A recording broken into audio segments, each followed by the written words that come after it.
பார்த்துக் கொண்டிருப்பது 24 நியூஸ் தமிழ். பொள்ளாச்சி நகர் பகுதியில் டெங்கு கொசு ஒழிப்பு பணி தீவிரம்.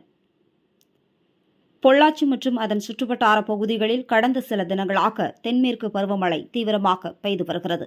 பொள்ளாச்சி நகர் பகுதியில் டெங்கு ஒழிப்பு நடவடிக்கைகளை நகராட்சி நிர்வாகம் தீவிரப்படுத்தியுள்ளது. இன்று நகராட்சிக்கு உட்பட்ட குமரன் நகர் உள்ளிட்ட பகுதிகளில் நகர்மன்ற தலைவர் ஷியாமலா நவநீத கிருஷ்ணன் வீடு வீடாக சென்று ஆய்வு செய்தார்.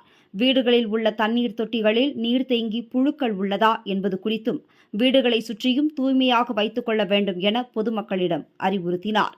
நகராட்சி முழுவதும் 80க்கும் மேற்பட்ட டெங்கு தடுப்பு ஊழியர்கள் வீடு வீடாக சென்று டெங்குவை பரப்பும் புழுக்களை மருந்து தெளித்து அழித்து வருவதாகவும், நிலவேம்பு கசாயம் வழங்க அதிகாரிகளுக்கு உத்தரவிட்டுள்ளதாகவும், டெங்கு இல்லாத நகரமாக பொள்ளாச்சியை மாற்ற அனைத்து நடவடிக்கைகளும் மேற்கொள்ளப்பட்டு வருவதாக நகர்மன்ற தலைவர் ஷியாமலா நவநீத கிருஷ்ணன் தெரிவித்தார்.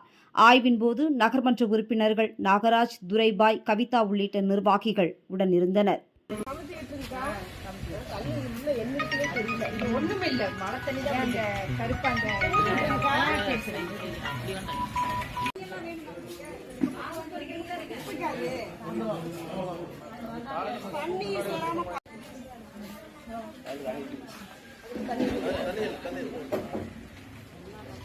எல்லாமே வந்து கமுத்தி வச்சிட்டாங்க. இல்ல இதுதான் தண்ணி பாத்துங்க.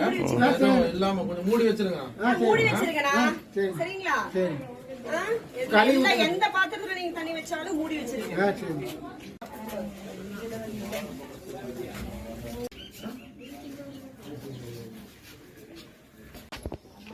மூடி வச்சுக்கோங்க. சரிங்களா?